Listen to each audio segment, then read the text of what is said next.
So finally, after quite a few weeks of using this, this is the Huawei Matebook X Pro. It's the i7 version with the bigger memory and hard drive, well, SSD drive. And one of the biggest mistakes I made with the unboxing was saying it's hard to open. Well, of course it's not. There is a cutout just at the front here, which somebody kindly pointed out to me. And yeah, that screen is filthy. So I just really wanted to comment on how pleased I am or not with this. One of the first things that's happened is I have no longer got the pain in my forearms from picking up a heavy laptop from the floor by the side of the sofa where this gets used all the time. This is so much lighter. It's made a huge difference, and the pain has pretty much gone from how it used to be. So very pleased with the speed that this boots up in. The screen has been excellent. It is bright, vibrant, colourful, absolutely no complaints at all with the screen. I'm afraid we're going to get reflections probably from the lights in the ceiling. Let me just angle that. So it fires up really quickly. That was fully shut down and it's up and running pretty quickly. Now I have removed basically just the stupid Microsoft stuff that's always there with Windows 10, Microsoft 365, any reference to Microsoft Office.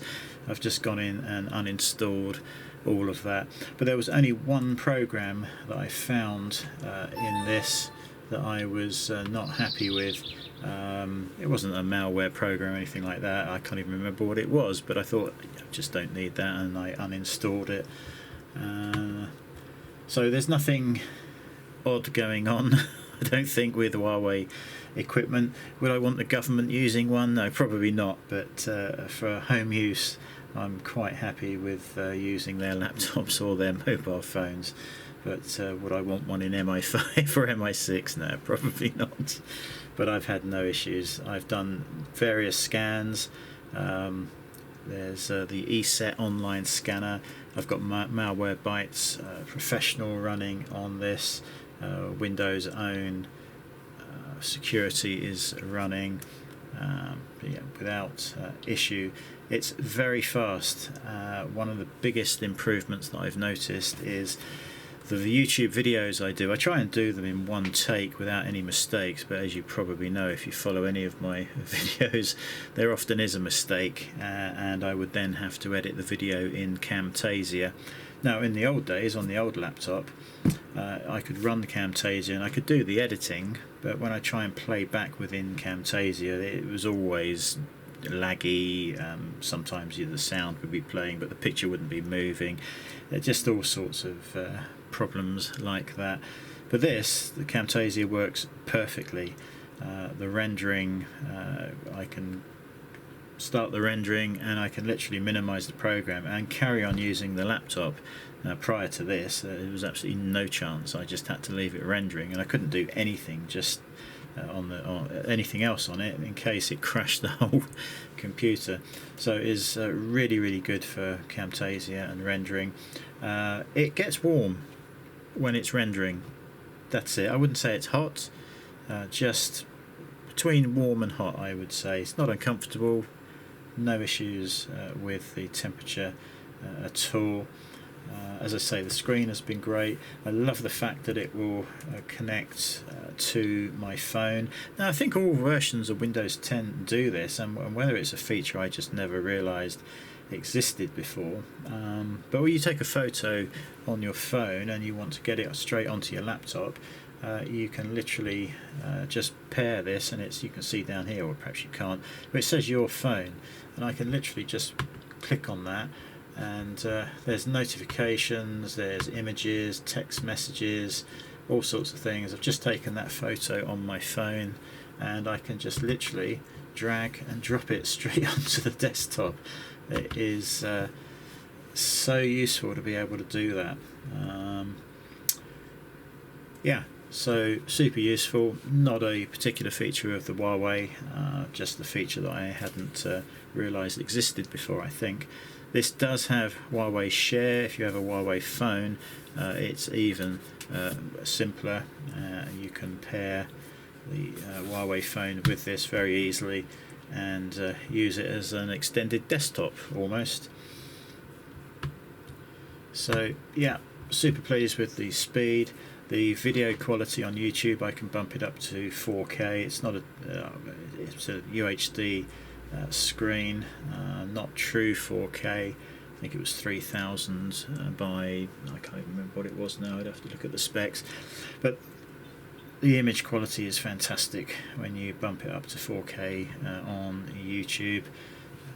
The touch is great. I tend not to use it so much with touch, but it's there and it works perfectly if you should choose to. Yeah, really struggling to... yes, so let's talk about one of the most stupid things that they thought they would do. Now, the very, very tiny bezel all around the side is fine. It doesn't particularly bother me. If it was a bit thicker, I wouldn't really care. But to achieve that, they have removed the camera from the top of the bezel, and they've decided to put it down here in the keyboard, and it sucks. It's just looking up your nose. Totally useless. We did some Skype. No, was it Skype? I can't remember. We did some video calls over Christmas, and we had to get a cushion and we had to angle it up and get the screen right, and it was just a pain in the backside. Whereas normally you just adjust the screen and get your own image in the little box. Much, much easier. So was it worth losing a bit of bezel to have the camera down there? No, probably not. Not in my opinion. That is a ridiculous place to have put the camera. But that is my only complaint, and frankly I don't use the camera very often. It is really only when Debbie's mum is round here and we're making video calls to relatives, so it doesn't happen too often. If that was a important in-use daily feature for you, look elsewhere, because you're not going to be able to get over the fact that it's down there pointing up your nose. It really is poor. I suppose you could get around that by using an external camera and just hang it over the top or just place it to one side. It just depends on your use, I suppose. Apart from that, keypad is good. I am still getting used to the fact that the touchpad is centralized. In my old laptop it was off to one side, so my hand position still is using the muscle memory and it is going to the wrong position, so I've got to consciously remember to touch the right of the screen or do a right click on the right of the touchpad, and I'm often doing it in the wrong place and wondering why it's not working. But it's only been a few months. Is it a few months even? I can't remember when I did the last video. Yeah, 1 month ago. So it's early days, and I will get used to moving my hand further across to the right. I do prefer it to be central like that, just from an aesthetic point of view, but I'm still getting used to getting my hand right across. The keys have been excellent. Very pleased with those. The touch is good. The reaction also very good. Occasionally, as always, I hit the caps lock by mistake when I'm just doing a shift, but I've always done that on any keyboard, even to the point on old mechanical keyboards I used to pop the caps lock button off completely because I was putting it on so often, like that. What else have we got? I mean, everything runs absolutely fine on it. I've had no issues. We run Express VPN, as probably many other people do. Yeah, and that's it. I can't think of much else to say. I'm very pleased with it. It's not a cheap laptop. It's, well, what was it? Well, it was over £1,000. And as I said, I think at the time of the unboxing review, I used their buy now and pay over 12 months. They just divide it by 12. There's no interest or anything, so it's about £100 a month. So quite pleased with that deal. So yeah, all good, no issues.